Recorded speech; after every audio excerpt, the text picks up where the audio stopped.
Selamat pagi semuanya.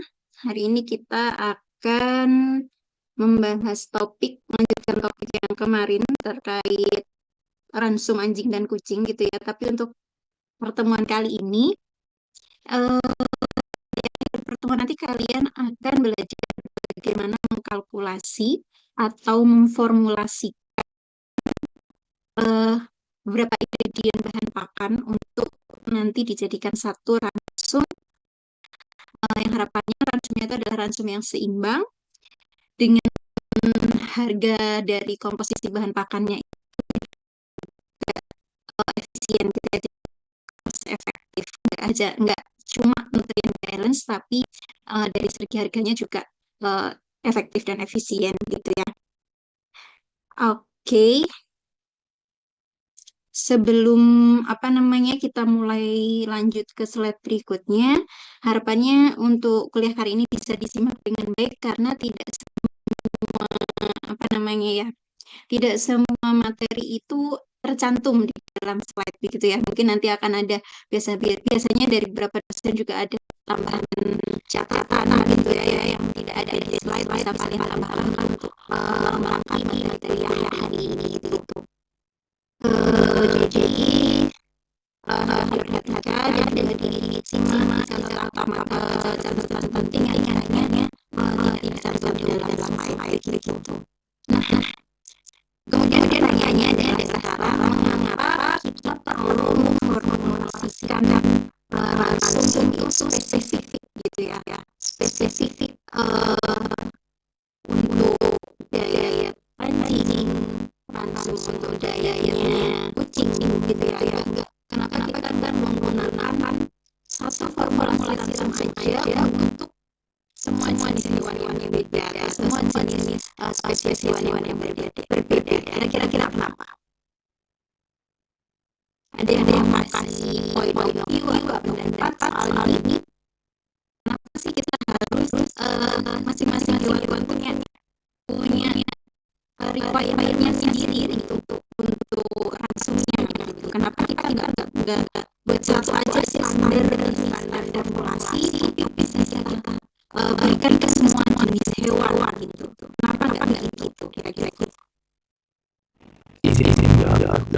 Boleh karena contoh pencernaan hewan berbeda-beda sehingga ransum membutuhkan berbeda-beda. Oke, dari jenis sistem pencernaan ada yang lain.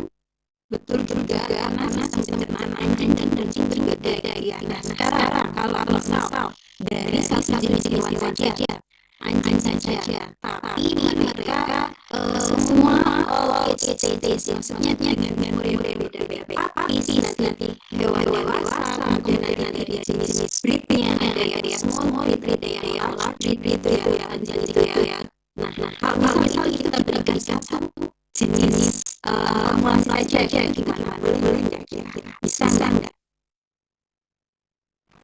Permisi dokter, bisa jawab. Menurut saya boleh dikarenakan kebutuhan tiap hewan itu berbeda, apalagi misalnya dari kecil ke umur yang besar itu berbeda juga, seperti itu. Iya. Jadi masih nyambung juga karena sistem pencernaan baik yang spesies hewan dewasa, small breeder atau large breeder juga spesies juga, dan breeder juga ada kalau misalnya masih optimal seperti itu. Oke, baik. Jadi kita perlu membuat formulasi ransum atau formulasi daya untuk anjing, kucing, kemudian satu spesies pun dengan yang berbeda juga kita harus rancang sesuai dengan umur dan sesuai dengan spesiesnya gitu ya. Nah, kemudian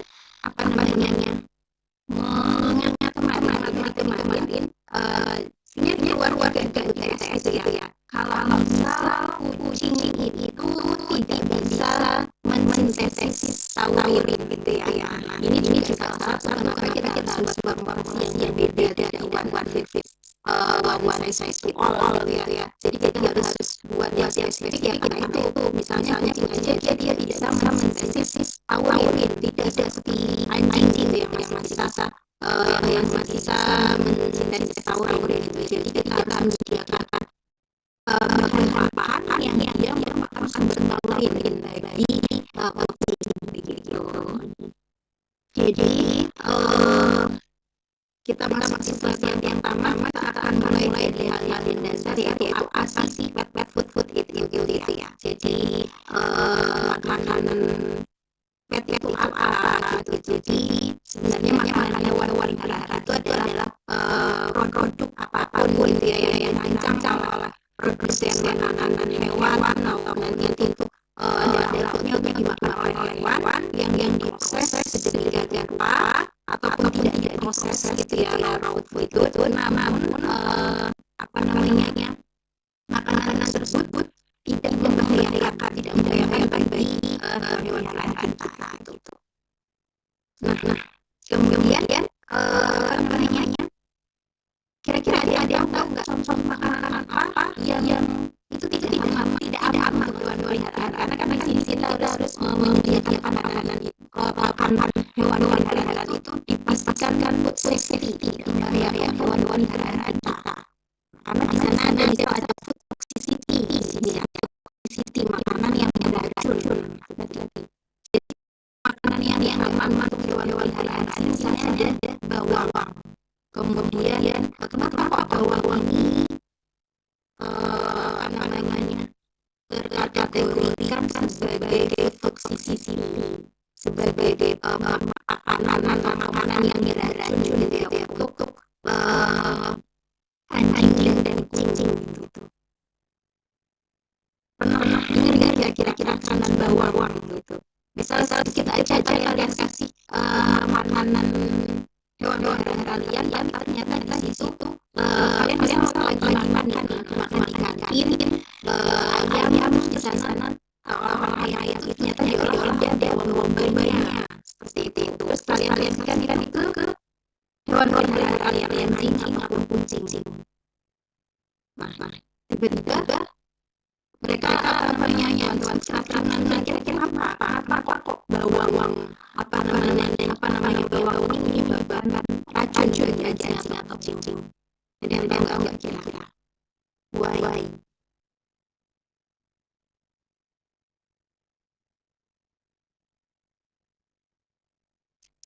Atau ada yang pernah dengar nggak sih? Ada anjing keracunan bawang gitu? Kalau anjing kucing keracunan contoh pernah dengar? Iya. Nah kalau bawang ternyata juga termasuk toxicity gitu loh buat anjing dan kucing. Jadi kalau kalian yang sedikit aja ngasih memberikan bawang baik ke makanan anjing atau makanan kucing itu dapat menyebabkan yang namanya karena bawang ini mengandung senyawa yang tiosulfat ya. Nah, tiosulfat ini sifatnya beracun, senyawa yang beracun untuk anjing dan kucing yang dia bisa merusak sel darah merah gitu ya. Jadi kalau dikasih bawang sedikit aja dia bawang itu mengandung tiosulfat, dan tiosulfat itu sifatnya merusak sel darah merah. Kalau dia merusak sel darah merah, ujung-ujungnya dia menyebabkan anemia gitu ya, menyebabkan anemia untuk anjing dan kucing. Bagaimana pathway-nya?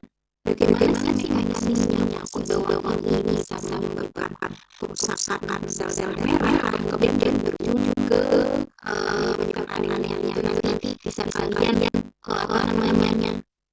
cari di dalam gimana pathway-nya, mungkin bisa kalian browsing di jurnal-jurnal ilmiah ya, jurnal internasional, gimana pathway si tiosulfat ini, kenapa dia bisa sifatnya merusak sel darah merah dan menyebabkan anemia yang politik gitu. Nanti bisa dicari lagi untuk lebih dalam terkait gimana sih pathway-nya gitu ya. Nanti gejala-gejala dari bawang bombay atau bawang merah bisa kalian lihat misalnya weakness, tiba-tiba pucat, kemudian nyeri dan menyebabkan mual atau diare, kemudian increase heart rate-nya gitu ya. Jadi gejala-gejalanya makin cepat gitu. Nah juga sebagai kayak tanda-tanda kalau hewan peliharaan itu terkena racun dari bawang gitu ya, atau urinnya berwarna merah atau coklatan gitu ya, karena indikasi ada sasar hemoglobin di situ. Jadi perlu diperhatikan ya jumlah apa ya maksudnya kesertaannya kecil pun itu kalau dikonsumsi berulang-ulang kali tanpa kasih makanan itu meskipun buang-buangnya sedikit tapi kita sadar gitu dia nggak bergejala atau penyakit lagi makanan yang belum baik itu nanti akan termulasi gitu ya mulasi nanti yang meningkatkan toksisitas itu tadi.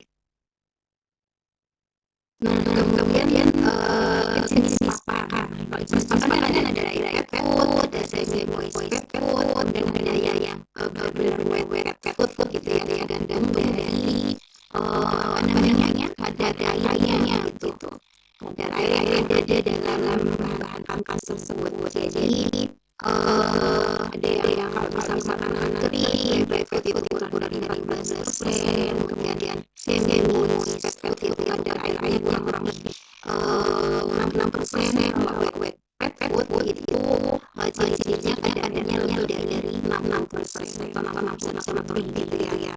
Nah, kira-kira apa sih pokok kadar air dalam pakan hewan peliharaan ini penting?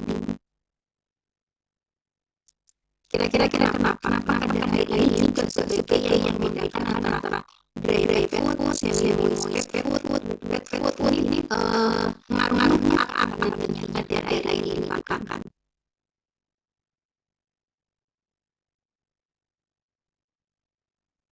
Ada yang jawab?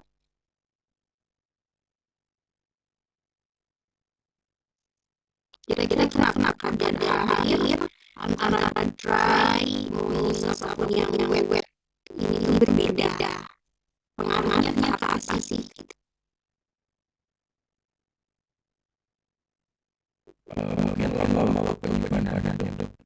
Oke, itu ya. Jadi perlu diperhatikan bahwa kadar air itu penting. Jadi dia mengalami kemasan daripada pakan itu, ya.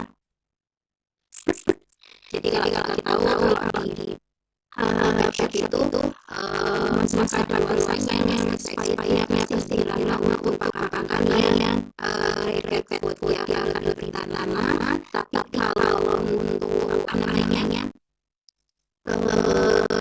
makanan yang sehat itu cara simpannya lebih pendek gitu ya. Nah, kemudian dari perspektif nutrisionis misalnya, nutrisionis hewan peliharaan, kira-kira gimana kalian akan memberikan rekomendasi gitu ke misalnya kalian jadi hewan, terus nanti ada lain-lain yang datang, kalian mau kasih rekomendasi makanan dari pet food ataupun wet food untuk hewan peliharaan, kira-kira kalau misalnya hewan tersebut ada masalah gigi gitu ya, apa yang kalian rekomendasikan? Pakan yang mana? Yang wet food. Ada yang merekomendasikan dry food? Kira-kira kenapa kalau wet food? Lebih mudah diceritakan tanpa kayak gigi gitu. Jadi kalau makanan basah itu akan lebih mudah dicerna, akan lebih mudah di apa namanya digestif kunyahnya gitu ya. Nah, tapi di sini ada juga maksudnya ya kalau misalnya dia masalah gigi kita baik merekomendasikan pakai usaha. Tapi tentunya untuk dry food ini justru dia bagus juga kalau untuk menjaga kebersihan gigi gitu ya. Tapi keuntungannya rendah karena dry food kan kadar airnya kecil ya. Jadi kalau misalnya hewan-hewan itu kita berikan dry food itu cenderungnya akan lebih rentan terhadap dehidrasi. Jadi kalau kita kasih dry food ini juga dengan pemberian air minum yang saya ditentukan. Kalau untuk hewan kita tadi baiknya kasih wet food karena lebih mudah. Tapi kalau hewan-hewan yang dia tidak ada masalah gigi, brevet itu juga bagus karena dia akan menjaga kebersihan gigi dari hewan peliharaan gitu ya. Nah, kemudian kadang juga pemilik hewan ada yang lebih suka kasih pakan yang sejenis pet food gitu ya, yang anak-anak gitu. Yang enggak. Ya juga yang lalu wet food juga gitu ya. Tapi kadang yang sering dimakan tuh kalau misal sejenis pet food itu ternyata kandungan gula terus kandungan pengawetnya itu lebih tinggi daripada yang wet food ataupun yang dry food gitu ya. Jadi kita harus cukup berhati-hati gitu kalau misal kasih rekomendasi ke klien yang punya hewan peliharaan tuh.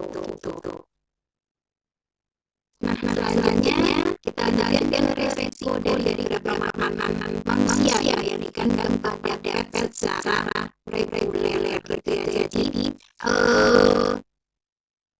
mungkin kan beberapa dari teman-teman pernah kasih hewan peliharaan itu makanan manusia gitu sebagai perjalanan. Itu kita perlu berhati-hati. Kadang tuh ada makanan yang misalnya kalian lagi makan makanan misal ayam, terus ada bawang di situ, kemudian juga misal yang makan makanan yang kalian biasa kalian makan ternyata itu ada bisnisnya, kemudian mungkin ada anggurnya, ada coklatnya. Makanan ini yang kita perhatikan karena mereka masuk dalam food toxicity beracun gitu yang ada di sini. Jadi kalau pertama mau memberikan makanan manusia ke hewan itu perlu perhatian dulu, ada gizinya, ada bawang merah, putih, ada anggur, coklat gitu. Karena ini sifatnya toksik gitu ya, beracun untuk anjing dan kucing gitu, berbahaya. Nah, sekarang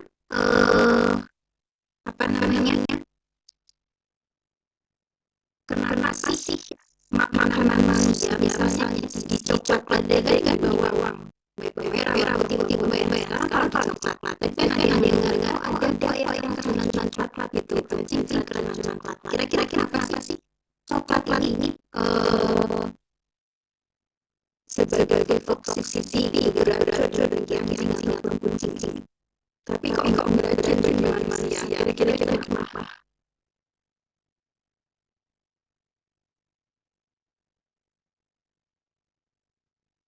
Kalau bawang bombay dari putih tadi ada senyawa namanya sulfat. Sulfat itu biasanya dia akan sel-sel darah, kemudian dia akan menurunkan anemia. Kalau coklat, izin dokter karena mengandung senyawa teobromine ini tidak dapat direalisasi oleh anjing dan kucing.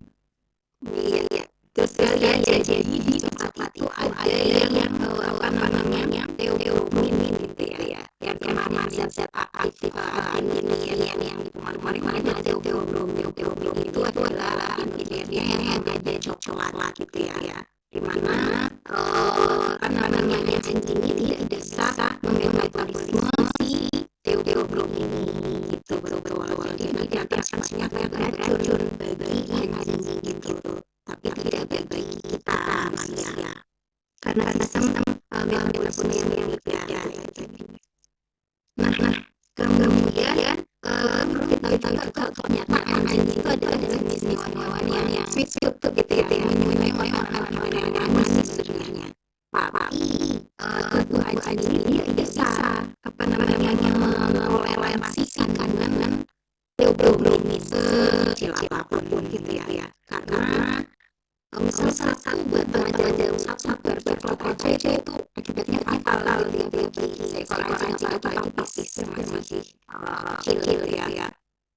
Karena itu tadi mereka bisa memetabolisme si teobromine itu nanti akan menyebabkan mereka juga tidak mampu untuk menganalisis zat yang ada dari teobromine gitu. Nah, selanjutnya kita akan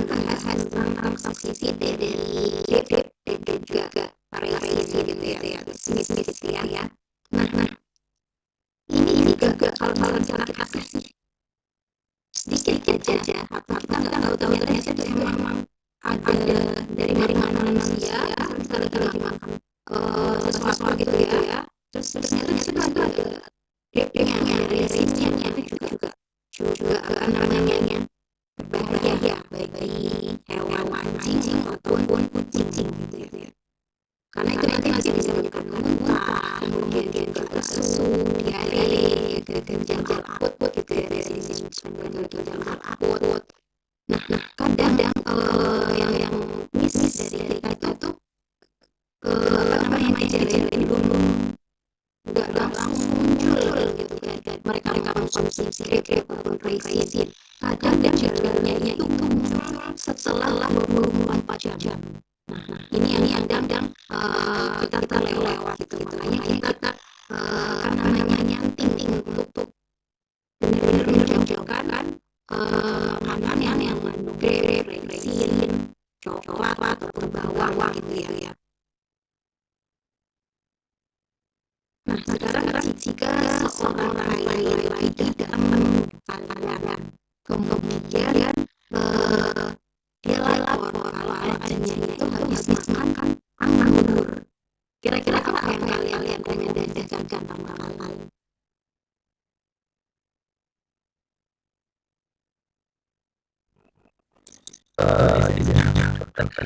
Jadi saya pernah mengikuti seminar tutor sarana hewan kerajaan itu lebih baik diberikan kalkun atau apa namanya alarm jadi itu fungsinya untuk menahan alarm terus mereka keluar lewat sistem pencernaan seperti itu. Iya, itu ya bisa kalian take note kalau bisa untuk apa namanya hewan-hewan yang ternyata nggak sengaja habis makan anggur resin itu bisa kita kasihkan ini ya capol apa yang bisa apa namanya yang mengisi apa namanya hati itu misalnya nanti mengisi hewan-hewan itu muntah gitu ya untuk mengeluarkan apa namanya makanan itu ya. Nah itu juga kita pantau juga gitu apakah ada serangan ginjal misalnya. Jadi kita pantau juga selama 24 jam karena kita apa namanya ada gejala racun itu untuk langsung muncul jadi perlu kita lakukan pengawalan juga. Nah gitu ya. Kemudian yang coklat. Nah, coklat tadi sudah kita bahas kalau dia mengandung teobrominin, terus juga ada yang mengandung kafein gitu ya.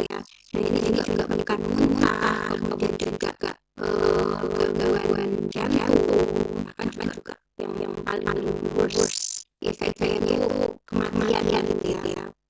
Bagi anjing gitu. Tapi sekarang ini saya baca kalau ada camilan coklat yang memang sengaja buat khusus untuk aman anjing. Nah, nanti coba kalian bisa cari jenis-jenis makanan kan kalau misalnya anjingnya dia termasuk hewan sweet gitu ya, suka makan manis. Makanya jadi para nutrisionis pakan hewan sekarang ada yang mengembangkan coklat yang dibuat khusus aman gitu bagi anjing gitu. Nah terus tadi kita juga perlu kita tahu ternyata coklat juga mengandung sisi gitu ya, kita harus kasih penjelasan gitu ke lain kalian yang sebagai hewan gimana kalau misal menjelaskan coklat ini gitu ya gimana caranya tadi misal nggak sengaja kemakan coklat atau apa yang kalian lakukan gitu ya. Nah ini tadi komponen toksik utama dari coklat dan juga ada kuah. Di sini ada yang namanya milsatin alkaloid gitu ya. Dia juga apa namanya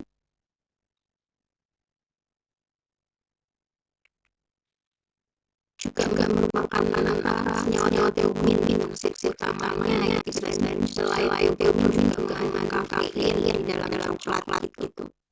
Sorry. Yang menyebabkan toksisitas. Nah ini tadi menurut saya misal dia jurnal coklat gitu, jantungnya makin cepat, kemudian dia stres nafasan, hiperaktif, kemudian juga muntah, ya gitu. Jadi kalau ada yang nggak sengaja makan coklat itu pertama kali bisa ya definisi dia muntah gitu ya. Itu tadi kan aman gitu sama isiannya ini. Nah, itu kita juga pantau karena gejala itu secara langsung kadang juga 24 jam sampai 12 jam itu baru terlihat gitu ya. Nah ini untuk aktivitas yang relate tadi ya bawa-bawaan ini juga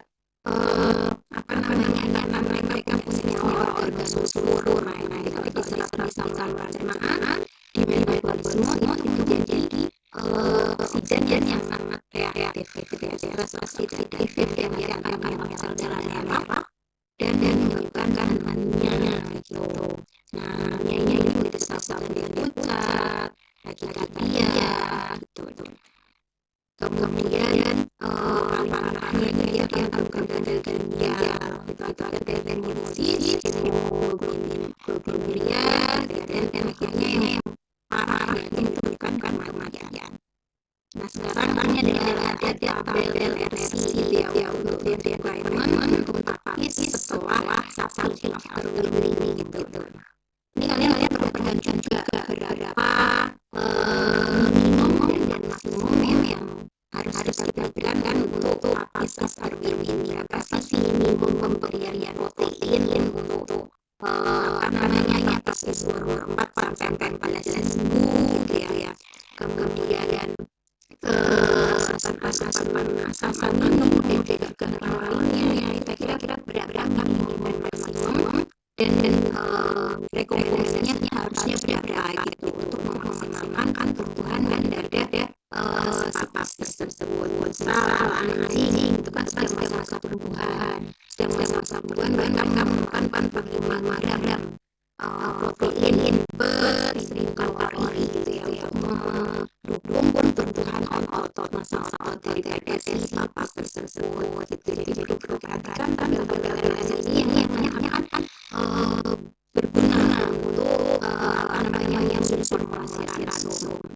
Nah untuk anjing dengan lebih dari 18 minggu jumlah proteinnya agak menurun daripada yang masih kurang dari 12 minggu. Yang kurang dari 12 minggu dia proteinnya 45 gram, sedangkan yang dari 14 minggu itu 35 gram. Kenapa protein jadi penting? Karena kalau kita kelebihan dari protein itu juga tidak akan terserap oleh tubuh gitu ya. Protein yang berlebih itu nanti akan dikeluarkan, dibuang gitu ya lewat urin gitu. Jadi kita harus bisa tadi yang namanya selain balance juga efektif gitu ya. Jadi memang semua makanan yang kita makan hanya bisa terserap secara optimal, ada yang dibuang gitu ya.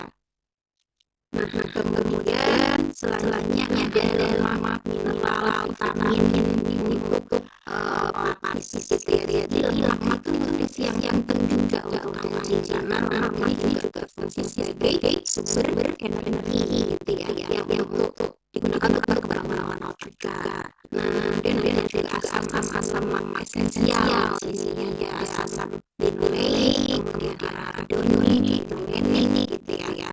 Nah dimana asam esensial ini juga penting gitu untuk pertumbuhan tapis. Jadi sebisa mungkin kita harus memasukkan ingredient makan yang mengandung asam esensial ini gitu. Nah di sini ada peran arachidonic acid untuk tapis. Kira-kira kenapa sih asam esensial ini penting gitu untuk tapis? Jadi ini untuk bisa dikatakan kalau ternyata asam arachidonic gitu ya itu merupakan asam esensial yang dia penting juga untuk nanti merespon adanya inflamasi gitu ya. Nanti dia akan membentuk namanya membrane sel gitu untuk mengatakannya dan sebagai respon inflamasi gitu. Nah ini tabel untuk nilai gizi bahan pakan yang nanti akan sangat berguna untuk menyusun formulasi langsung gitu ya. Jadi tiap bahan itu nantinya akan memiliki kandungan protein yang berbeda-beda. Nah, yang kita gunakan nanti untuk penyusunan formulasi racun itu adalah protein dalam bentuk bahan kering ya, atau form. Itu yang nanti kita jadikan acuan untuk menyusun formulasi racun gitu. Saat itu juga harus memperhatikan bagaimana lemaknya, kemudian karbohidratnya, ya karena lemak juga penting untuk sumber energi bagi hewan peliharaan gitu ya. Di sini ada hati sapi, dia mempunyai kandungan protein dengan kering itu 65,67%, daging ayam 45,5%, daging sapi 55,29%, dan seterusnya ya. Kalian bisa perhatikan sebagai acuan atau patokan nanti untuk menyusun formulasi pakan anjing dan kucing gitu ya. Nah, ini contohnya. Kalian bisa perhatikan bagaimana kita membuat 100 kg formulasi racun untuk anjing dewasa yang di sana memerlukan kandungan 26% protein kasar gitu ya. Nah, di sini ingredient yang digunakan itu ada 10 kg daging ayam, ada 5 kg telur, 35 kg tepung, ada daging kedelai, jagung, juga 1 kg premix gitu ya. Nah, jadi berapa kilogram kebutuhan kedelai dan jagungnya? Karena yang lainnya sudah diketahui berapa masing-masing kilogram bahan pakannya. Daging ayam 10 kilo, kemudian telur 2 kilo, tepung 35, ini yang belum diketahui kilogramnya itu ada kedelai dan juga jagung gitu ya. Nah, caranya gimana? Kita menggunakan metode di temuan waktu penyusunan langsung gas, kalau nggak salah ya, itu juga kan ada beberapa metode untuk menyusun, ada SSW, kemudian ada metode lain, kita bisa susun dengan coba dulu metode untuk menyusun 100 kg yang mengandung protein 26%. Nah, bahan-bahan yang akan kita bisa selesai dari pakan yang sumber protein, mineral, dan vitamin. Nah, kemudian yang sebagai salah satunya adalah bahan-bahan pakan itu ada sebanyak macam bahan pakan yang disediakan itu akan dikurangi tahap buahnya. Buah-buahan tersebut nanti itu dari sumber protein dan sumber energi. Tadi kan ada kedelai, sumber protein, ada jagung, sumber energi. Jadi ada dua jenis sumber bahan pakan gitu ya. Nah, jadi kita tahu tahap-tahapnya jenis bahan pakan itu kan berdasarkan batasan umum atau pengalaman manusia. Cuma itu sebetulnya itu kandungan proteinnya.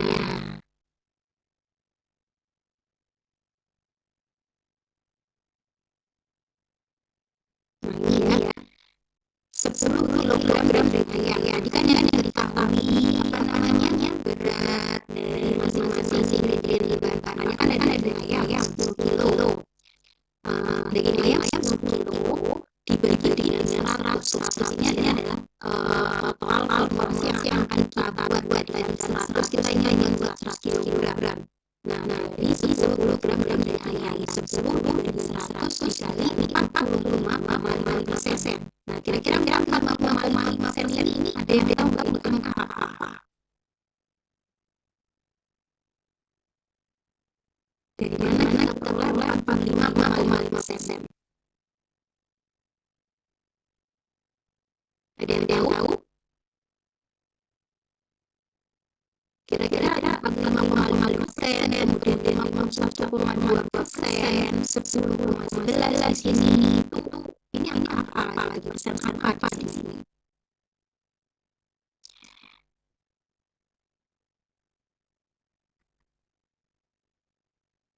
Bahan kering 45,5. Ini ya. Jadi untuk daging ayam itu adalah 45,5%. Itu adalah persentase dari protein dalam bahan wing gitu ya. Protein dalam bahan kering dia ada 45,5%, daging sapi 55,2%, tepung 10,11%, telur 51,2%. Nanti bisa kira-kira mungkin di sini. Jadi jumlah bahan makan 10 kg daging ayam kali 100 protein daging ayam yang bahan keringnya adalah 45,5%. Nanti akan ditambah 4,5%. Nah, begitu seterusnya untuk bahan yang lain dikalikan dengan persentase protein dari bahan kering. Nanti kita jumlahkan untuk jumlah dalam kilogram dari masing-masing bahannya dari 1 kilogram yang mengandung sebesar 10,65% protein dalam bahan kering. Sedangkan tadi kita perlu membuat bahan makan dari 100 kilogram itu mengandung 26%. Jadi dari bahan kita masih sekian protein kurang protein gitu ya. Karena dia baru mencukupi 10,6%. Sedangkan kita perlu 26%. Jadi kekurangan proteinnya adalah 12,35%. Dan dalam bahan dari 100 kg sudah perlu 51 kg kurang 49 kg. Nah, 49 kg ini bisa dibagi dari dua jenis bahan tadi yang disebut protein dan juga energi. Bungkil kedelai maupun jagung. Dan 15,5% ini juga harus dibagi dari dua sumber bahan tadi yang kita ketahui. Jadi 15,5% dibagi dengan 49 kg kekurangan bahan makan dikali 100%. Jadi kekurangan proteinnya sebesar 31,33% gitu ya. Diberikan dengan hasilnya untuk mengetahui berapa sumber protein yang disebut dan juga kedelai dan juga jagung gitu ya. Untuk memenuhi kekurangan protein sebesar 31,33% tadi. Nah, ini dia ya untuk angka rasanya. Kedelai kan tadi ada 37,75 ini angka apa gitu kalau misalnya ini adalah angka dari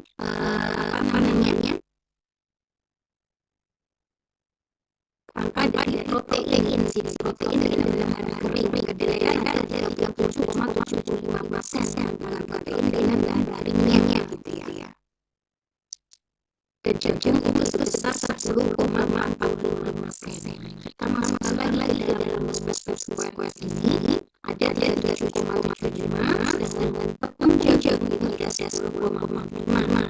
Kita tadi kurangkan protein di 31,33%. Nah, hasilnya kita kurangi di sini 31,33 dikurang 10,45 20,8 kemudian 37,75 kita kurang 3 sama 3 kita 6,42 bagian kita cocokkan kita 27,33 gitu ya. Nah, nanti kita masukkan ke rasanya dari kedelai kan kedelai ada untuk memenuhi 1,33% diperlukan kedelai dengan protein dalam bahan itu 20,8 dibagi dengan total 7,30 kali 49 kilogramnya adalah kekurangan jumlah langsung yang dari 51,100 kilogram kurang 49 kilo. Jadi untuk kedelai kita tambahkan sebesar 37,48 kilo. Kemudian untuk tepung jagungnya di sini ada 6,4 bagian untuk bisa sampai 31,3 tadi. 6,42 diberi 27,30 itu total protein dari 2 sumber pakannya ya dikali 49 kilo jadi 11,52 kilogram. Baru kita jumlahkan dapat 100 kilogram atau tidak. Kalau tidak dapat 100 kilogram kita jumlahkan dari semua bahan yang kita makan.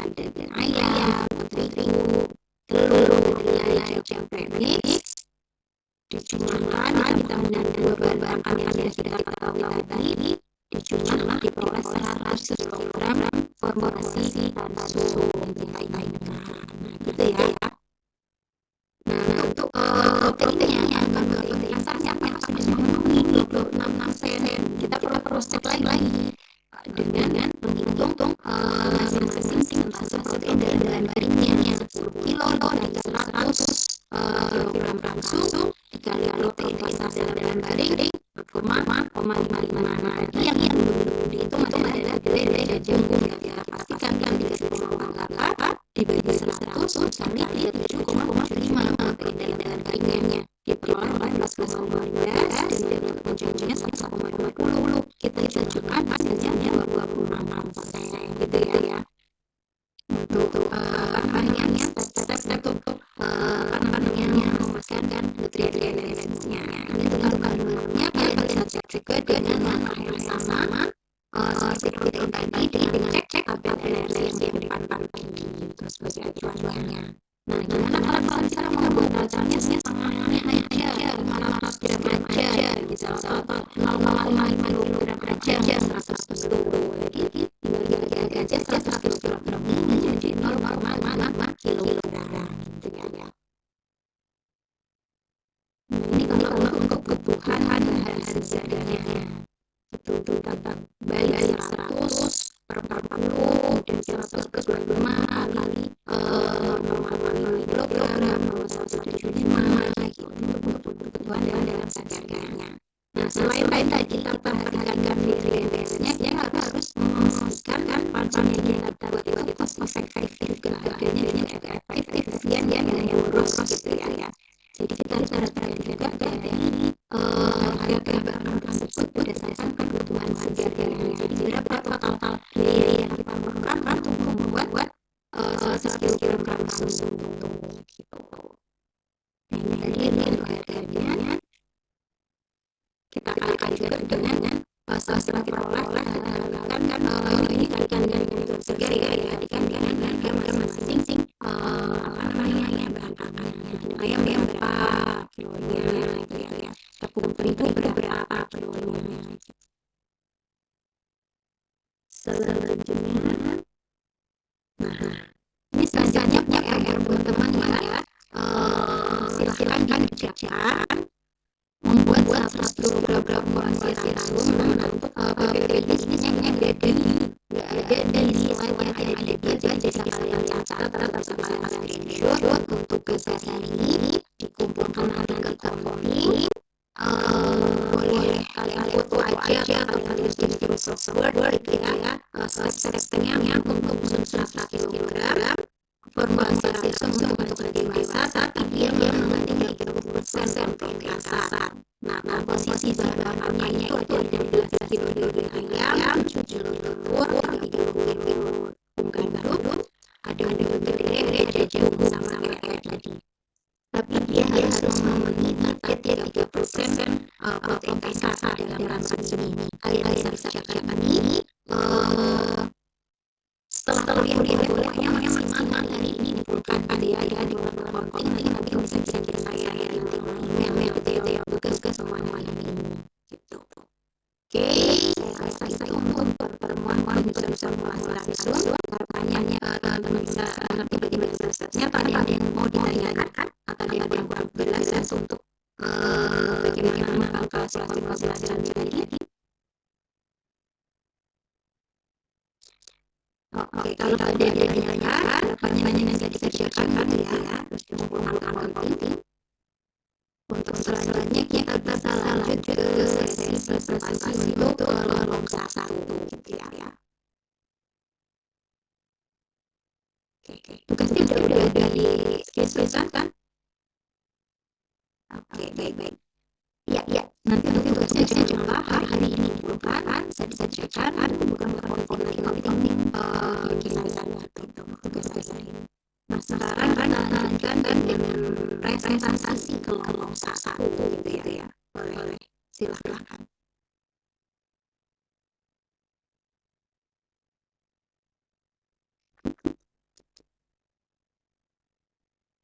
Kelompok 1, sosial kelompok 1.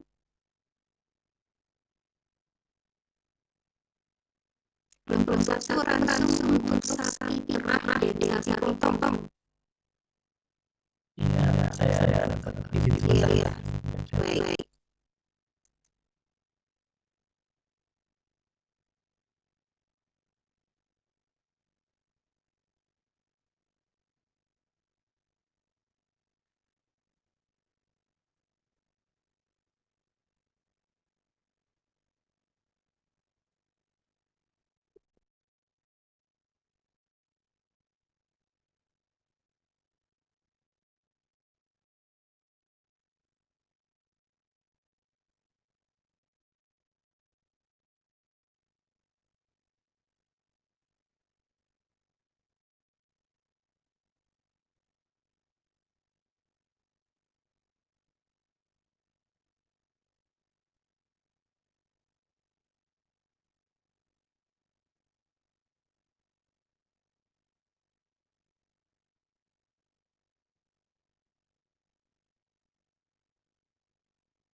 Oke, izinkan saya menerangkan dari pembahasan di sini kami akan menjelaskan dan menjaga keamanan yang sanksi untuk para sapi dan sapi potong. Langsung saja ya.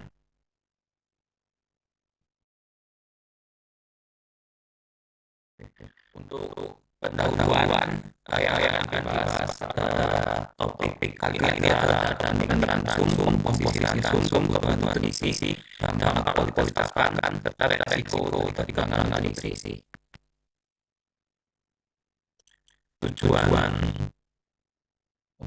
Tujuannya yaitu untuk mengetahui sistem nutrisi ideal dalam ransum untuk sapi potong dan sapi perah. Kedua, untuk mengetahui kebutuhan nutrisi pada sapi potong dan sapi perah.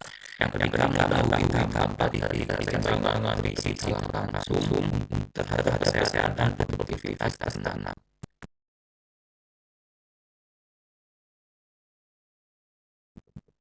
Untuk kebutuhan nutrisi ternak, untuk tujuannya sapi perah dan sapi potong menghasilkan produk yang berisi sumber protein, vitamin, dan mineral yang dibutuhkan oleh manusia. Oleh karena itu, kebutuhan sapi perah dan sapi potong perlu diperhatikan agar menguntungkan ternak maupun manusia.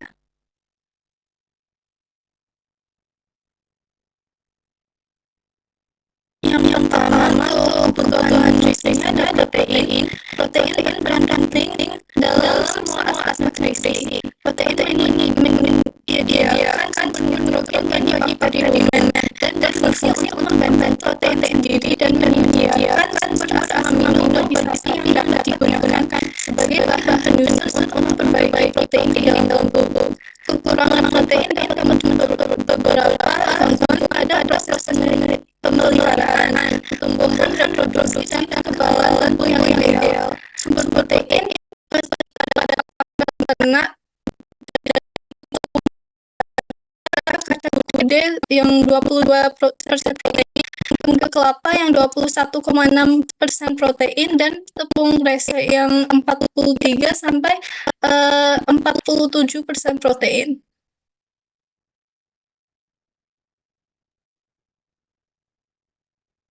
Yang kedua ada mineral. Mineral berfungsi sebagai pengganti zat mineral yang hilang, pembentukan jaringan-jaringan pada tulang, dan untuk reproduksi. Kegagalan memenuhi kebutuhan mineral sapi akan muncul gangguan pertumbuhan, perkembangan, reproduksi yang rendah, kekebalan tubuh, masalah kesehatan kuku, dan konformasi struktural, dan peningkatan kepekaan terhadap faktor antinutrisi. Yang ketiga ada energi. Energi merupakan zat gizi yang banyak dibutuhkan oleh sapi perah setelah air. Energi merupakan sumber bahan bakar tubuh dan diperlukan untuk proses metabolisme, bereproduksi, dan menghasilkan ASI. Kekurangan energi menyebabkan penurunan berat badan atau kondisi tubuh, penurunan kinerja pertumbuhan, kegagalan reproduksi, dan gangguan sistem imun. Jadi ketiga sumber energi, karbohidrat, lemak, dan protein. Sebagian besar energi yang dibutuhkan oleh sapi perah diperoleh dari karbohidrat. Karena karbohidrat mempunyai kelebihan selain sebagai sumber energi, yaitu mudah dicerna, mudah diserap, dan mudah ditransformasi untuk produksi susu atau daging dan lemak tubuh.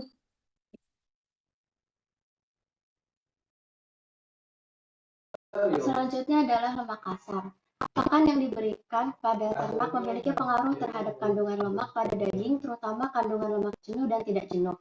Pemberian pakan konsentrat yang berisi bahan berupa minyak yang disuplementasi vitamin E untuk menghasilkan daging sapi yang juicy atau berair, gurih, dan juga empuk dibutuhkan kandungan lemak yang tinggi.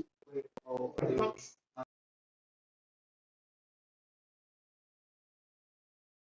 Berikut adalah contoh-contoh dari lemak kasar. Yang pertama ada bungkil kedelai untuk sumber protein sapi potong dan sapi perah. Kemudian bungkil kedelai untuk meningkatkan flavor pada susu atau rasanya itu jadi lebih kaya. Kemudian ada bungkil kelapa sawit untuk meningkatkan produksi susu.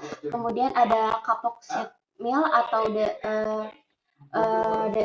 dihasilkan dari ekstraksi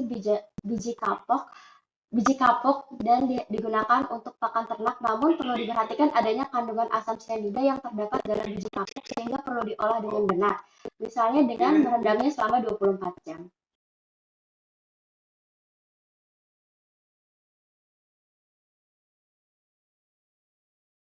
Kemudian serat kasar. Pada hewan ruminansia, serat kasar berperan dalam produksi saliva sebagai penyeimbang atau buffer tingkat keasaman pada rumen. Selain itu, serat kasar akan difermentasikan oleh mikroorganisme dalam sistem pencernaan ruminansia sehingga dihasilkan volatile fatty acids atau asam lemak terbang yang berfungsi sebagai sumber energi bagi ternak ruminansia. Next.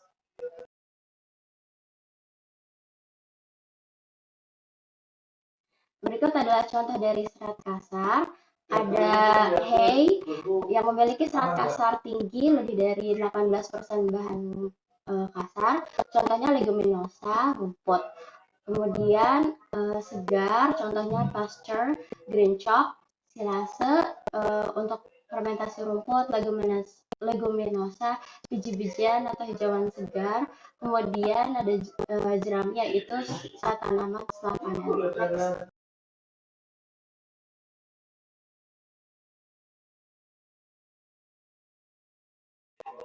Kemudian ada BETN atau bahan ekstrak tanpa nitrogen. Kandungan BETN yang optimal dalam pakan dapat meningkatkan produksi susu karena energi yang tersedia dari BETN mendukung sintesis laktosa, lemak susu, dan protein susu. Kadar BETN yang terkandung juga harus tepat untuk menjaga rasio otot dan lemak pada sapi potong. Makan dengan BETN yang terlalu rendah bisa menghambat pertumbuhan. Sementara pakan dengan BETN berlebihan bisa menyebabkan akumulasi lemak yang terlalu banyak, yang mungkin mengurangi kualitas daging. Next. Berikut adalah contoh-contoh bahan ekstrak tanpa nitrogen, ada abu, protein kasar, serat kasar, dan lemak kasar. Terakhir ada vitamin. Untuk vitamin A, hijauan banyak mengandung beta-karoten. Kemudian defisiensi atau kekurangan vitamin A dapat menyebabkan kulit kusam, kulit bersisik, dan infeksi cepat menjadi parah. Kemudian vitamin B kompleks dapat dibentuk di dalam tubuh ruminansia. Kemudian ada vitamin D yang dibentuk dalam jaringan tubuh dengan bantuan sinar matahari. Kemudian ada vitamin E. Sebenarnya semua makanan hijauan mengandung vitamin E, sehingga ternak yang diberi hijauan segar tidak akan terjadi kekurangan vitamin E. Next. Oke, selanjutnya, penyakit yang menyangkut nutrisi dalam ransum seringkali dikaitkan dengan ketidakseimbangan kandungan nutrisi dan gizi yang diterima sapi perah maupun sapi potong dalam mencerna ransum. Nah, pakan itu sendiri adalah aspek yang penting dalam pemeliharaan kualitas sapi potong. Namun, tidak semua jenis pakan dapat diberikan karena dapat menyebabkan berbagai jenis masalah yang justru merugikan dikarenakan kandungan yang terkandung dalam ransum tidak cocok dengan berbagai jenis sapi tertentu. Sementara, pada sapi perah, Kandungan nutrisi diperlukan untuk memproduksi susu yang cukup dan dapat memenuhi kebutuhan produksi harian berdasarkan jenis sapi tersebut. Nah, berikut adalah beberapa contoh yang saya ambil dari penyakit terkait nutrisi yang menjangkit sapi. Yang pertama ada ruminal acidosis. Ruminal acidosis merupakan kondisi di mana pH pada rumen yang berkurang, sehingga menyebabkan situasi rumen menjadi lebih asam. Menurunnya kadar pH di dalam rumen dapat berdampak terhadap aktivitas mikroba yang berfungsi untuk memfermentasi pakan yang masuk ke dalam tubuh sapi. Kondisi ini disebabkan oleh berkurangnya penyerapan VFA atau volatile fatty acids dan penyerapan bikarbonat dari aliran darah menurun. Penyerapan VFA berperan dalam menetralkan pH di dalam rumen. Pada penelitian yang dilakukan oleh Calzagliglia et al. Menemukan bahwa masalah ini terjadi berkaitan dengan dua faktor. Yang pertama, penurunan tingkat pH pada rumen, dan yang kedua, perubahan populasi mikroba dalam rumen. Setelah sapi mengonsumsi pakan bulir tinggi, karbohidrat non-struktural akan difermentasi oleh bakteri amilolitik yang menghasilkan asam piruvat yang berperan dalam memisahkan VFA, sehingga pH di dalam rumen itu turun. Penurunan kadar pH di dalam rumen ini menyebabkan bakteri-bakteri gram negatif itu mati, termasuk bakteri yang memfermentasi laktosa. Sebaliknya, bakteri gram positif itu berkembang baik seperti Streptococcus bovis yang dikenal sebagai penghasil bakteri asam laktosa, yang dimana asam-asam ini juga nantinya yang akan berperan dalam menurunkan pH di dalam rumen. Selanjutnya ada penyakit atau kondisi bloat atau timpani. Bloat atau kembung rumen merupakan gangguan pada sistem pencernaan yang ditandai dengan akumulasi jumlah gas yang berlebih di dalam rumen. Bloat terjadi ketika mekanisme eruktasi terganggu dan kecepatan produksi gas di dalam rumen melebihi kemampuan hewan tersebut untuk mengeluarkannya. Bloat dapat dibagi menjadi dua, yaitu bloat primer atau wet bloat atau frothy yang berbentuk busa yang bersifat persisten dan bercampur dengan isi rumen, dan bloat sekunder atau timpani bloat atau dry bloat atau free gas yang bentuknya adalah gas bebas yang terpisah dari ingesta. Nah, bloat ini mayoritas disebabkan oleh dikonsumsinya pakan-pakan berupa leguminosa dan biji-bijian seperti alfalfa, red clover, ladino clover, sweet clover, alsai clover. Gejala yang dapat diamati pada hewan ternak ruminansia adalah terdapat perbesaran rumen bagian kiri dan juga stres.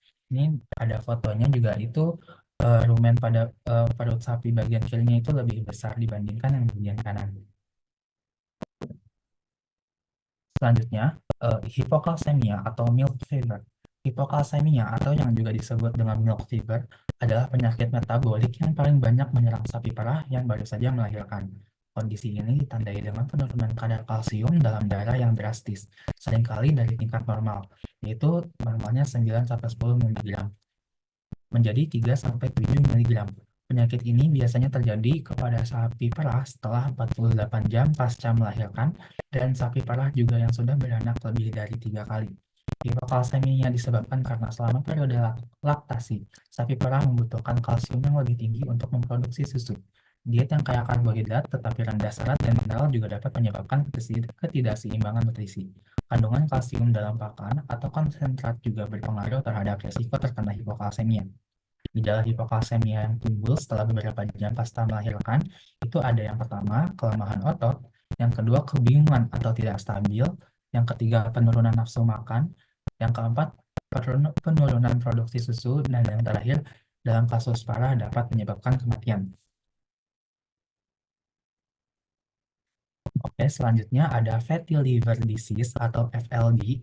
Fatty liver disease atau FLD juga dikenal dengan perlemakan hati, merupakan kelainan metabolik utama pada hewan. Perlemakan hati berkembang ketika penyerapan lipid oleh hati melebihi oksidasi dan sekresi lipid oleh hati.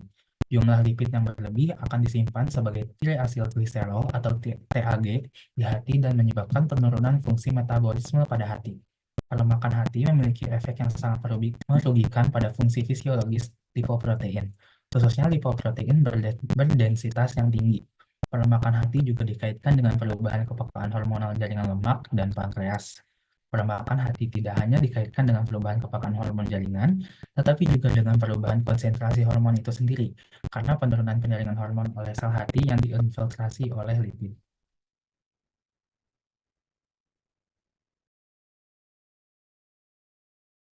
Baik, selanjutnya adalah macam bahan pakan ternak dan juga kandungan nutrisi di dalamnya. Next.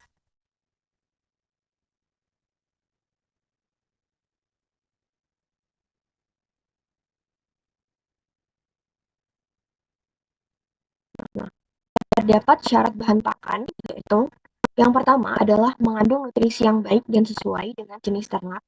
Kemudian, yang kedua, ketersediaan yang berkelanjutan dan tidak bersaing dengan manusia. Kemudian yang ketiga adalah harga yang kompetitif. Kemudian yang keempat adalah tidak mengandung racun atau anti nutrisi.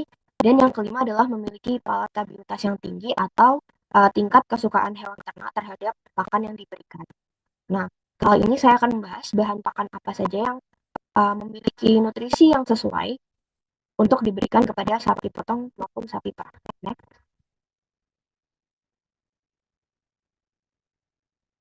Jenis bahan pakan.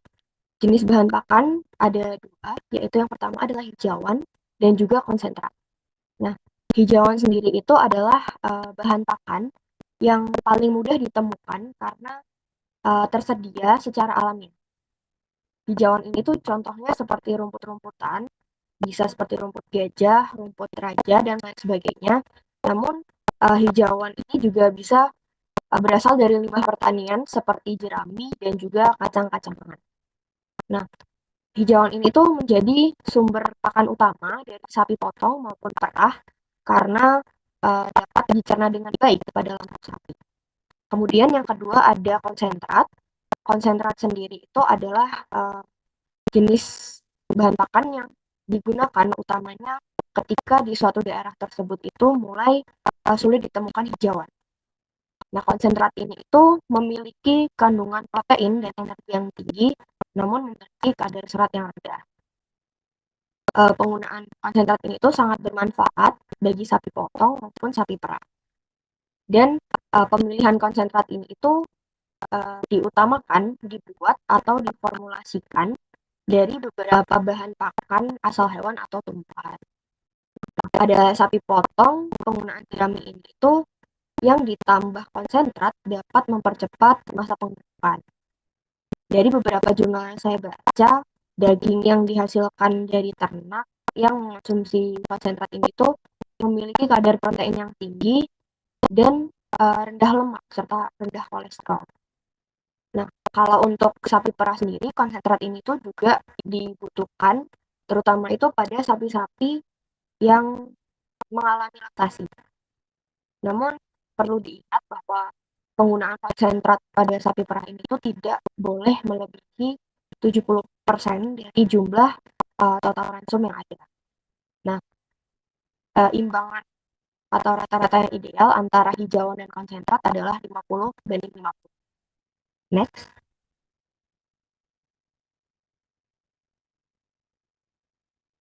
Nah, di sini saya mengklasifikasikan beberapa sumber pakan ini berdasarkan sifat fisik dan kimianya. Yang pertama itu ada hijauan kering dan jerami. Nah, hijauan kering atau jerami ini seperti namanya terbuat dari pakan yang dipotong-potong kemudian dikeringkan. Yang saya ambil di sini adalah jerami padi, jerami jagung, dan juga jerami kacang tanah.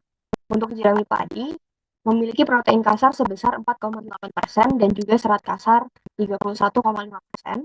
Untuk jerami jagung memiliki protein kasar 5,6% dan serat kasar 33,58%. Dan jerami kacang tanah memiliki protein kasar 15% dan serat kasar 24,55%. Nah, rata-rata untuk hijauan kering ini dia memiliki serat kasar yang lebih tinggi daripada protein kasar. Next.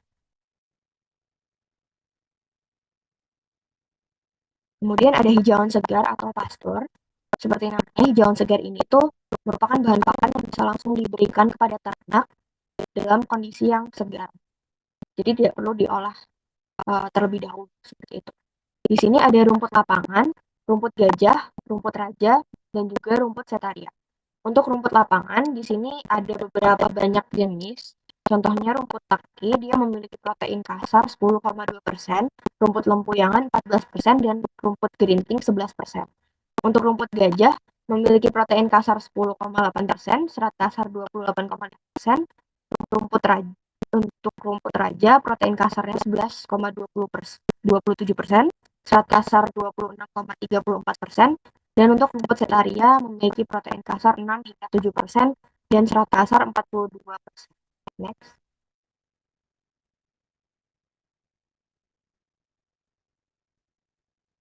Kemudian ada silase. Silase adalah bahan pakan ternak yang dibuat melalui suatu pengolahan terlebih dahulu, yaitu difermentasi dengan ditaruh di suatu ruangan tanpa oksigen. Nah, silase di sini ada yang leguminosa dan juga scrub atau perdu. Untuk silase leguminosa ada Centrosema pubescens dengan protein kasar 24,3%, Leucasena glauca atau Deonothora sebesar protein kasarnya 21%, dan Liricidia maculata atau pohon kapal protein kasarnya 20 hingga 25%, dan juga scrub atau perdu dari daun waru dengan protein kasar 16,81%, dan juga daun jagung protein kasarnya 5,56%. Next.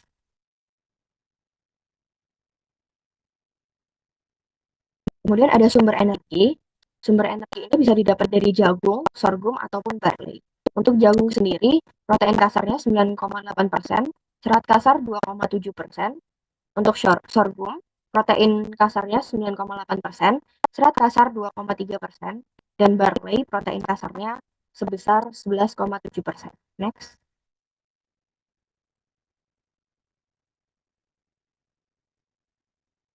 Kemudian terdapat sumber protein, di sini bisa dapat dari meat bone meal, kemudian ada juga tepung ikan. Nah, meat bone meal itu protein kasarnya 54,3% dan serat kasarnya 1,6%. Kemudian untuk tepung ikan sendiri, protein kasarnya 61,2% dan serat kasarnya 0,1%. Jelas bahwa protein di sini itu lebih tinggi daripada serat kasarnya. Next.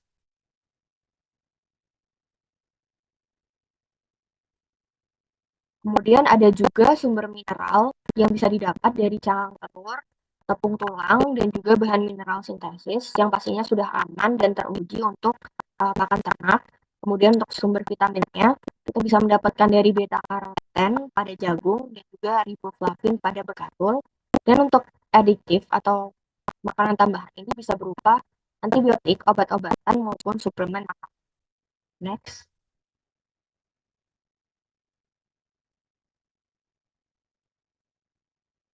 Selanjutnya ada formulasi ransum ternak. Next. Tujuan dari formulasi ransum ternak itu sebenarnya penting karena kebutuhan pakan tiap ternak berbeda-beda tergantung kondisi ternak, sehingga pakan yang diberikan dapat memenuhi kebutuhan tanpa mengganggu keseimbangan proses pencernaan. Hal-hal penting yang perlu diperhatikan yaitu yang pertama, bahan mudah diperoleh, yang kedua, bahan segar dengan harga murah, dan yang ketiga, sesuai kebutuhan ternak. Untuk membantu dalam menyusun kebutuhan ransum, terdapat beberapa metode. Yang pertama ada Pearson Square Method atau metode segi empat. Disebut metode segi empat karena konsep perhitungannya membentuk bangun segi empat, tetapi metode ini hanya digunakan untuk menentukan satu indikator nutrisi dan menghitung dua jenis bahan pakan dalam satu tahap perhitungannya. Yang kedua ada Trial and Error Method, yaitu metode coba-coba. Metode ini bisa dilakukan dengan menggunakan bahan pakan lebih dari 2 macam untuk menghitung 2 atau lebih zat pakan yang ditentukan. Tetapi metode ini membutuhkan keterampilan dalam membuat formulasi ransum dengan metode ini. Selanjutnya itu adalah exact method. Exact method ini adalah metode eksak, yaitu biasanya digunakan untuk menyusun ransum ternak ruminansia dan memformulasikan pakan hijauan dan satu jenis pakan konsentrat. Lalu ada simultaneous equation method, itu biasanya digunakan untuk menyusun formulasi ransum ternak non-ruminansia. Disebut juga metode aljabar atau persamaan X-Y dan menggunakan bahan pakan lebih dari 2 macam. Lalu ada linear programming method, yaitu biasanya metode yang paling modern yang diterapkan di industri pakan ternak feed mill. Lalu menggunakan bahan pakan yang tak terbatas dan juga bahan pakan ini dihasilkan mengacu pada standar SNI. Next. Berikut ini adalah tabel perbandingan kebutuhan ransum sapi potong dan sapi perah. Bisa dilihat bahwa pakan yang diberikan berbeda sesuai dengan fungsi masing-masing. Pada sapi potong itu dibedakan dari berat badan, sedangkan pada sapi perah itu dibedakan tergantung dari berat badan, kadar lemak susu, jumlah produksi susunya, dan juga keadaan kebutuhan pada sapi betinanya. Misalnya, saat sapi betinanya sedang hamil atau menyusui itu kebutuhannya juga berbeda.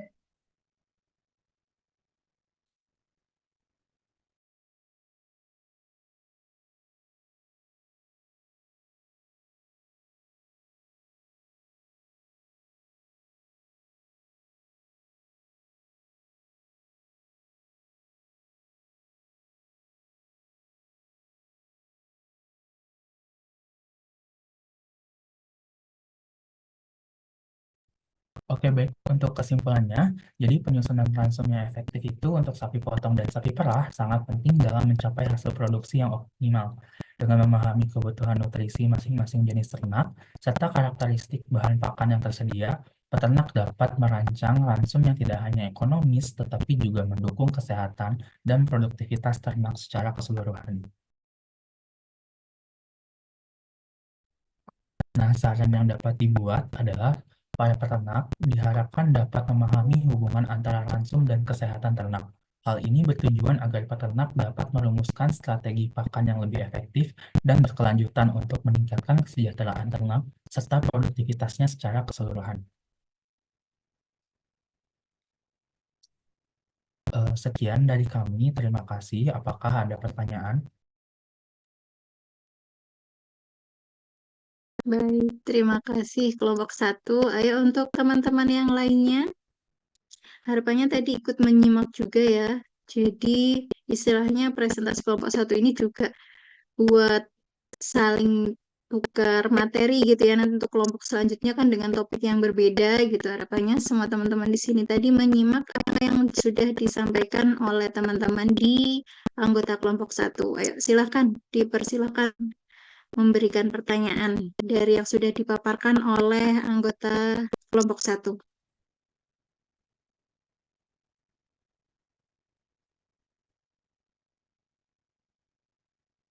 Iya, Wildan, Reza, Boleh, ya saudara. Wildan dulu silakan.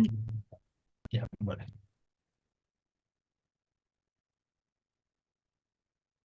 Ya, boleh Wildan dulu, silakan.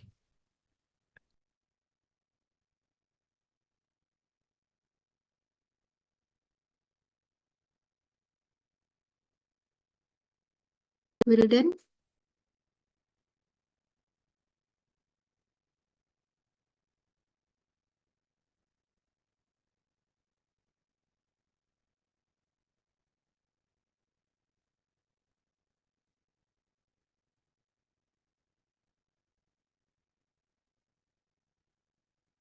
atau Risa dulu.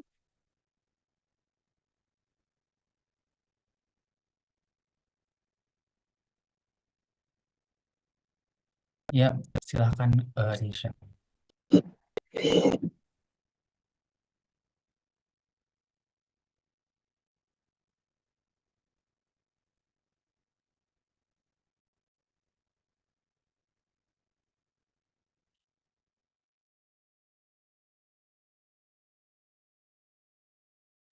Baik, terima kasih. Untuk pertanyaannya, apakah di-keep dulu atau gimana ya, Dok?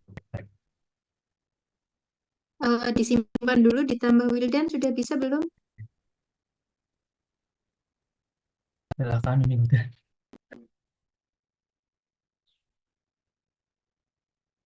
Sepertinya belum bisa. Monggo silakan. Dimas langsung dijawab aja boleh.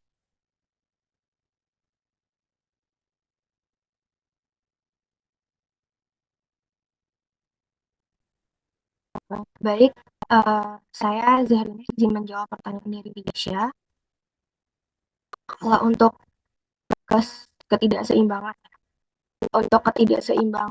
antara serat kasar maupun protein, pastinya sama seperti manusia. Kalau misal di dalam tubuh kita ada suatu ketidakseimbangan nutrisi yang diperoleh dari makan, pastinya akan ada suatu gangguan ataupun bahkan juga bisa penyakit. Nah, sama seperti sapi, mungkin kalau untuk di sapi yang saya ketahui, kalau serat kasarnya itu bisa melebihi, mungkin bisa berpengaruh kepada pH tubuh, entah itu menurun atau meningkat. Mungkin dalam rumen tersebut itu pH-nya tidak sesuai dengan kondisi normal seperti itu. Terus juga kalau untuk protein mungkin mempengaruhi produksi susu. Mungkin karena di dalam susu ini terdapat beberapa seperti lemak-lemak. Kalau misal terjadi ketidakseimbangan, maka mungkin dari produksi susunya tidak optimal. Atau seperti misal harusnya dalam 1 liter susu sapi ini tuh segini, namun karena adanya ketidakseimbangan tersebut, akhirnya terjadilah suatu ketidakseimbangan itu yang mengurangi nilai jual juga dari susu tersebut. Seperti itu. Apakah menjawab?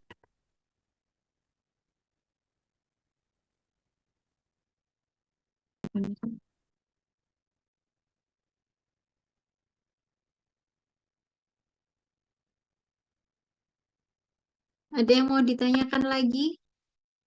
Wildan bisa melalui Zoom chat kalau misal mic-nya.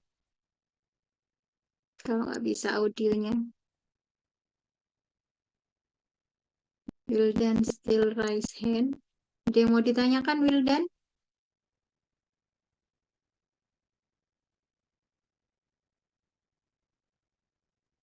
Lainnya? Ada yang mau ditanyakan lagi untuk kelompok 1?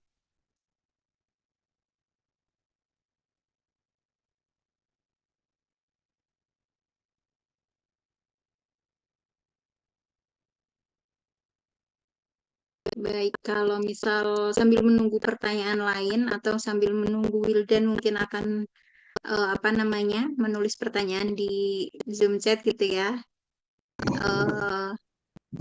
Permisi, halo. Oke, Wildan. Ya, silakan. Mohon maaf sebelumnya dokter dan juga teman-teman karena masih di kereta jadi sinyalnya agak sedikit bermasalah. Nah, untuk kelompok 1 aku izin bertanya nih. Yang pertama kan tadi dijelaskan sama Dimas ya, ada slide tentang penyakit. Nah, kalau aku baca dari beberapa jurnal yang udah aku baca tentang sapi perah, nah itu salah satu penyakit yang sering terjadi yaitu milk fever.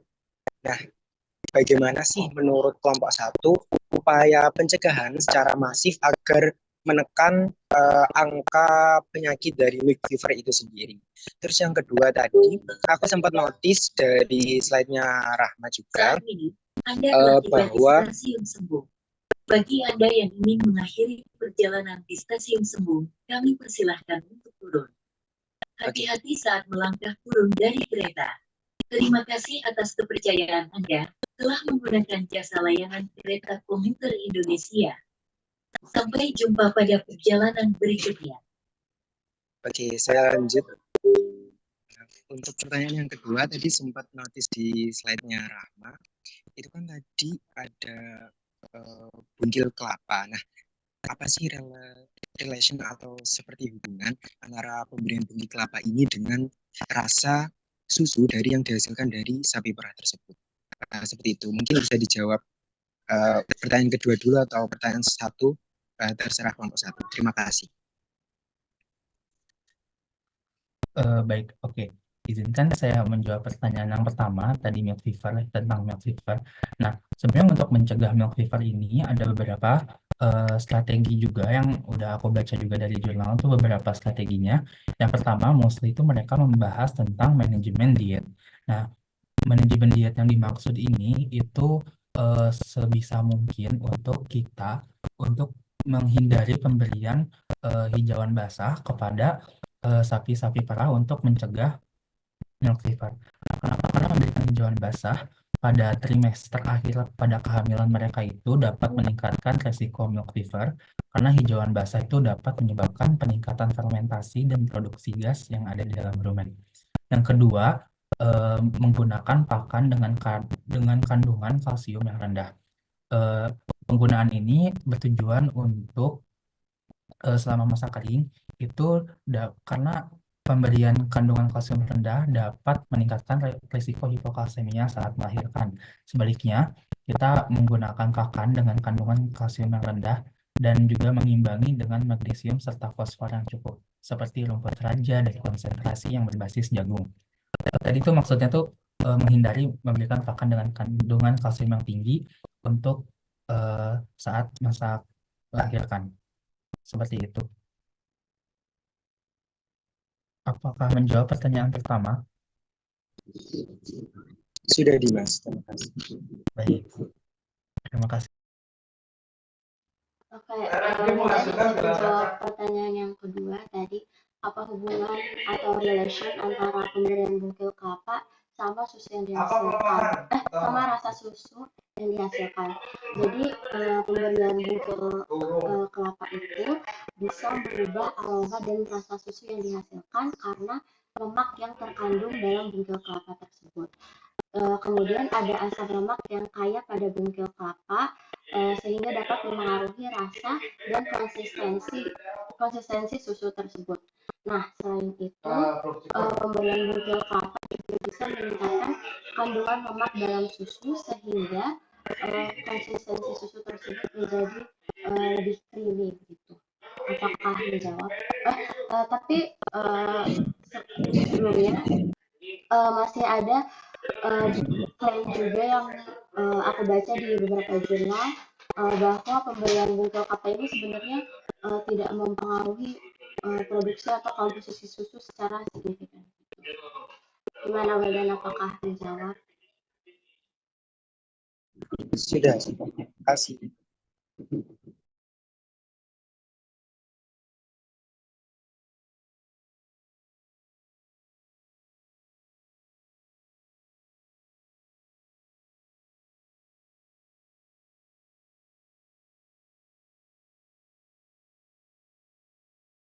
Baik, selanjutnya apakah ada pertanyaan lain? Oke, boleh. Rizky Akbar.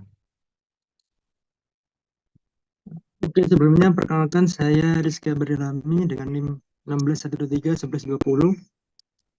Di sini saya ingin bertanya terkait dengan protein kasar. Jadi kan protein kasar itu kan bisa memproduksi amonia gitu ya. Nah, jika amonia di dalam tubuh sapi ini berlebih, itu apakah bisa berdampak bagi sapi atau mungkin sapi ini bisa memanfaatkan kelebihan amonia tersebut? Terima kasih. Baik, terima kasih. Apakah dapat dipahami? Iya. Boleh. Oke. Apakah ada pertanyaan lain?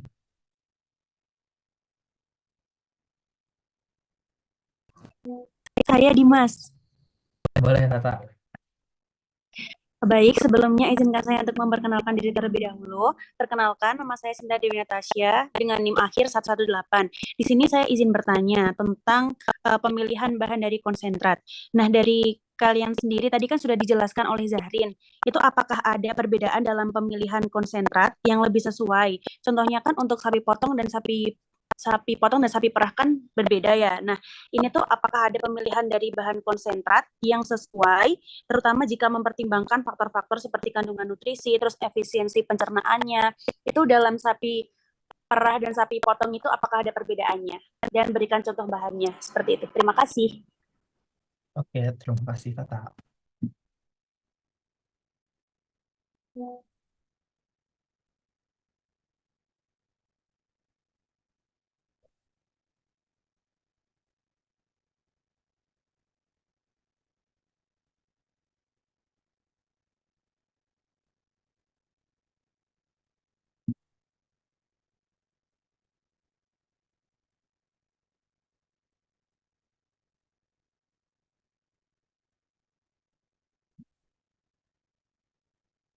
Oke, aku izin menjawab pertanyaannya Tata. Kalau untuk sapi potong itu konsentratnya cenderung ke bahan-bahan yang mengandung energi dan serat kasar. Tetapi kalau untuk sapi perah cenderung ke pemberian sumber energi dan protein. Apakah sudah menjawab? Sudah menjawab, tapi boleh dikasih contoh bahannya apa enggak dari perbedaan sapi potong dan sapi perahnya? Makasih.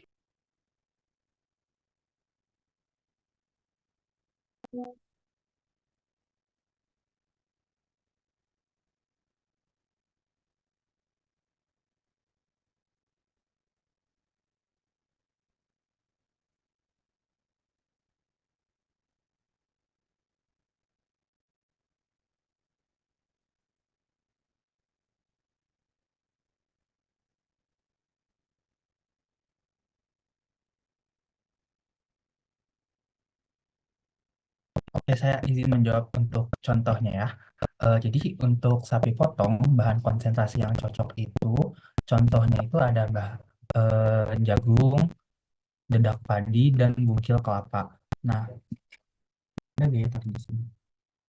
Nah, ini tuh eh, karena menggunakan mengandung maksudnya energi yang tinggi. Sapi potong kan memerlukan pakan dengan kandungan energi yang lebih tinggi untuk mendukung pertumbuhan dan pertumbuhan otot dan penambahan berat badan juga.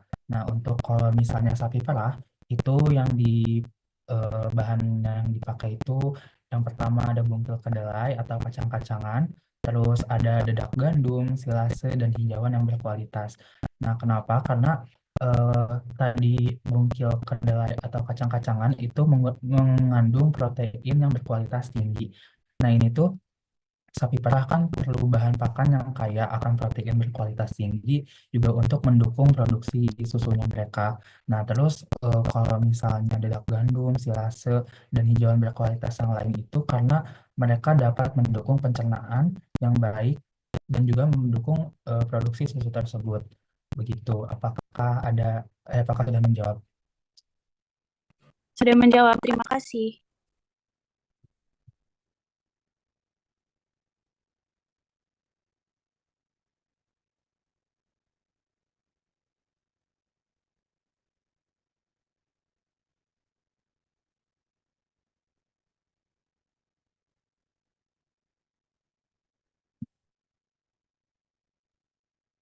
Untuk yang amonia tadi sudah terjawab belum ya?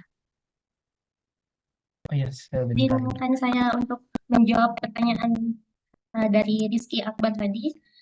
Apakah amonia itu kalau berlebih bisa berdampak bagi sapi? Jawabannya adalah iya, jika terlalu banyak amonia itu bisa berdampak negatif jika kadarnya terlalu tinggi. Kelebihan amonia ini bisa menyebabkan keracunan, terus mengganggu fungsi saraf, menyebabkan stres dan juga beberapa masalah kesehatan lainnya juga. Tapi kalau sapi ini memiliki sapi ini memiliki mekanisme untuk mengelola amonia. Jadi dia itu bisa mengubahnya menjadi urea melalui siklus urea di hati. Terus juga diekspresikan melalui urin. Jadi kalau jumlah yang wajar amonia bisa digunakan dalam proses sintesis protein oleh mikroba di rumen. Jadi meskipun amonia bisa berbahaya dalam jumlah berlebih itu, tubuh sapi memiliki cara untuk mengelola dan memanfaatkan amonia dalam konteks yang tepat. Apakah sudah menjawab? Sudah menjawab, terima kasih.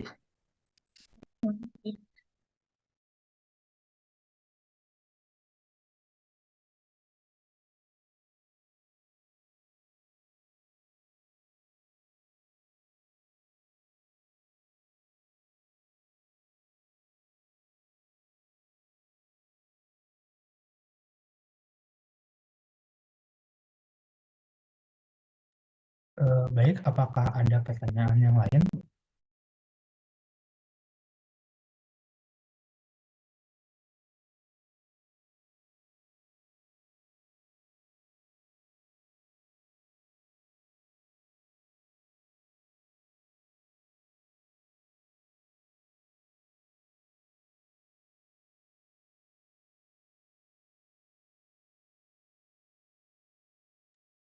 Sepertinya tidak ada lagi, dokter. Jadi bagaimana? Apakah diselesaikan saja? Oke, baik, boleh ditutup presentasinya untuk kelompok 1. Oke, terima kasih kepada semuanya yang sudah memperhatikan, yang sudah bertanya juga. Semoga materi hari ini dapat bermanfaat dan dapat diaplikasikan ke depannya untuk kita sebagai calon-calon dokter hewan yang hebat di masa depan. Billahi taufiq wal hidayah. Wassalamualaikum warahmatullahi wabarakatuh. Waalaikumsalam warahmatullahi wabarakatuh. Baik, terima kasih banyak kelompok 1 atas presentasinya. Bagus sekali ya, maksudnya untuk pemaparan pertama kali untuk kelompok 1 interaktif, teman-teman yang lainnya juga menyimak. Harapannya nanti untuk presentasi selanjutnya juga dapat disimak dengan baik, kemudian juga saling memberikan pertanyaan gitu ya. Kalau boleh saya kasih komentar untuk dari segi makalahnya, untuk kelompok 1 udah cukup strukturnya rapih gitu ya. Kemudian ada juga tentang penekanan perbedaan kebutuhan nutrisi, kemudian ada juga tentang pembahasan tentang penyakit nutrisinya gitu ya.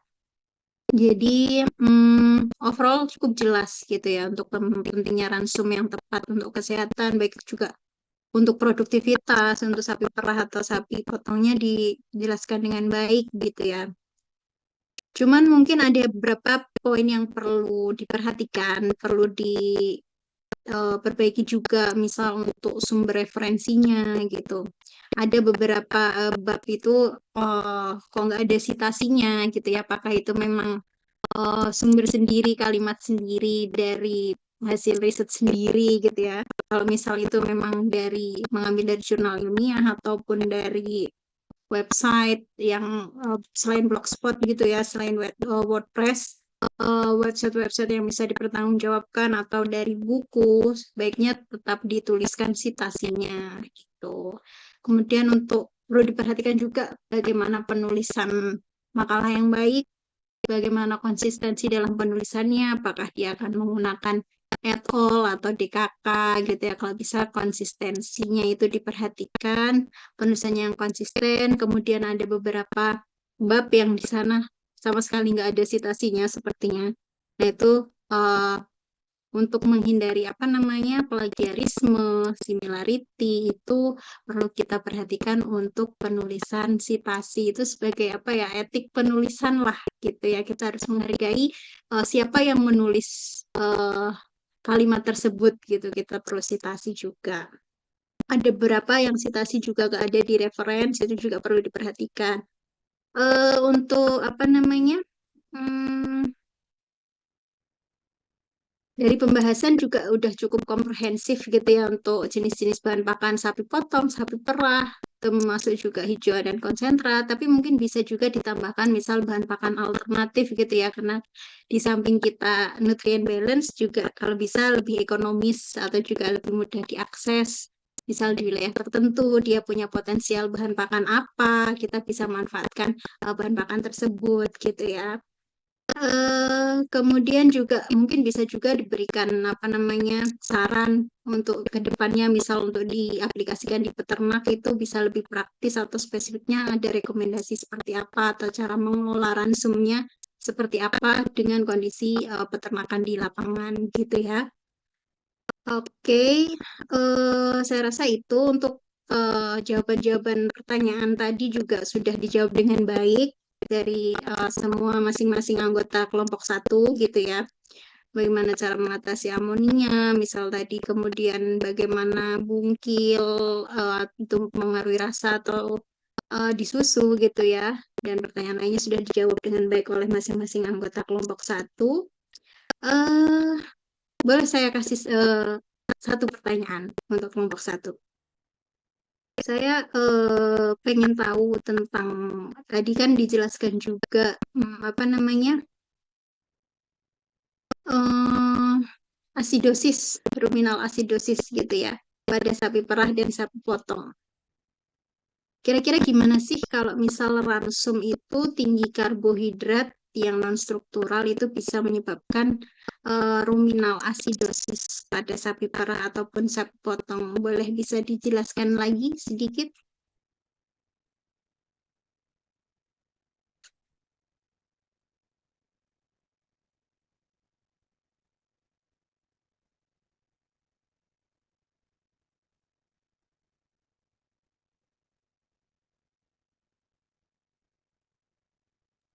tes. Ya. Sebelumnya, jadi karbohidrat non-struktural itu kan dapat menyebabkan tadi ruminal acidosis pada sapi itu karena fermentasi mereka itu cepat. Jadi kayak pati dan gula yang lebih sederhana itu lebih cepat difermentasi oleh mikroba yang di dalam rumen. Terus kalau misalnya sapinya mengonsumsi pakan yang kayak maksudnya yang karbohidrat non-struktural ini dalam jumlah yang tinggi, fermentasi yang cepat kan dapat menghasilkan tadi asam laktosa, terus dan juga dapat meningkatkan kandungan VFA atau volatile fatty acid. Begitu. Oke, jadi karena solusinya bagaimana? Apa yang harus ditambahkan?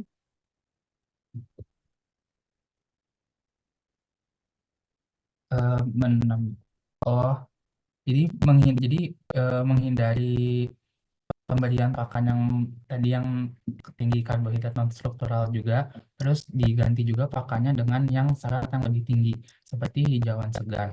Terus juga dapat memberikan pakan aditif yang alami juga seperti ekstrak herba dan seperti ekstrak herba yang misal contohnya itu kayak Allium sativa sama Yucca scidigera. Begitu dokter. Jadi diganti pakannya dengan pakan yang syarat lebih tinggi seperti hijauan segar juga sama pemberian aditif yang alami seperti ekstrak herba. Oke, baik. Terima kasih untuk kelompok 1. Bagus sekali untuk presentasi dan juga bagaimana menyampaikan jawaban dari setiap pertanyaan gitu ya. Baik, untuk pertemuan kali ini kita cukupkan. Selanjutnya saya akan melakukan presensi dulu ya. Sebentar.